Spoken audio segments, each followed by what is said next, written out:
దేవునికి స్తోత్రం, హల్లెలూయా. మూడు బారిన జీవితం ఫలభరితంగా దేవుడు మారుస్తాడు. హన్నా జీవితంలో జరిగిన ఒక సంఘటన. ఆమె జీవితం మూడు బారిపోయింది. ఆమె బ్రతుకు మూడు బారిపోయింది. పిల్లలు లేని పరిస్థితి. అనేక మంది హేళన చేస్తున్నారు, ఇదిగో నీ జీవితంలో పిల్లలు లేరు, మూడు బారిపోయింది నీ జీవితం అంటూ ఎన్నో నిందలు, ఎన్నో అవమానాలు ఆమె లైఫ్లో ఆమె ఎన్ని తట్టుకోలేని ఎన్నో పరిస్థితులు ఆమెకు వచ్చింది. ప్రభు అంటున్నాడు, నీ మూడు బారిన జీవితాన్ని ఫలభరితంగా మారుస్తాను, భయపడొద్దు. పరిశుద్ధ గ్రంథంలో సంఖ్యాకాండం 17వ అధ్యాయంలో అక్కడ 12 గోత్రకర్తల ఒక చరిత్ర మనకు కనిపిస్తుంది.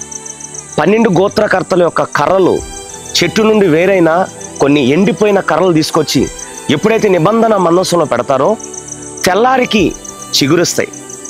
ఎందుకో తెలుసా? దేవుని సన్నిధిలో శక్తి ఉంది. మందసం అంతే నథింగ్ బట్ దేవుని సన్నిధి. ఈరోజు సన్నిధికి రాగలిగితే, ఎప్పుడైతే హన్నా దేవుని సన్నిధికి వచ్చిందో, దేవుని సన్నిధిలో మోకరించి ప్రార్థించిందో, ఆమె ప్రార్థన దేవుడు ఆలకించాడు, ఆమె మొరను దేవుడు విన్నాడు. కాబట్టి ఆమె జీవితం మూడు బారిన జీవితాన్ని దేవుడు ఫలభరితంగా దేవుడు మార్చాడు.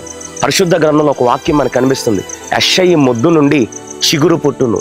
ఇదిగో మొద్దైపోయిన జీవితం దేవుడు చిగురిస్తాడు. మొద్దైపోయిన బ్రతుకులో నుండి దేవుడు చిగురు పుట్టిస్తాడు.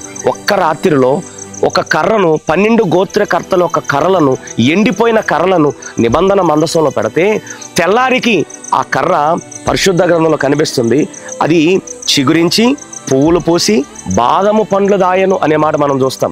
ఈరోజు దేవుని సన్నిధిలో శక్తి ఉంది. నువ్వు దేవుని సన్నిధికి వచ్చి నువ్వు ప్రార్థన చేయి, నీ మూడు బారిన జీవితం ఫలభరితంగా దేవుడు మారుస్తాడు. భయపడొద్దు, ఇంకా నా జీవితం మూడు బారిపోయింది, ఇంకా నా జీవితం చిగురి పుట్టదు, ఇంకా నేను ముద్దయిపోయాను అనుకుంటున్నావా? భయపడొద్దు, నీ మూడు బారిన జీవితం ఫలభరితంగా మార్చే దేవుడు నీతో ఉన్నాడు. భయపడొద్దు. హన్నా జీవితంలో జరిగిన ఆ సంఘటన అక్షరాల నీ జీవితంలో కూడా నీ జీవితం చిగురింపజేస్తాడు. అనేక మందికి ఆశీర్వాదకరంగా దేవుడిని నిలబెడతాడు. ప్రభు ఈ మాటలు మన వెనుకల్లో దీవించునుగాక. ఆమేన్.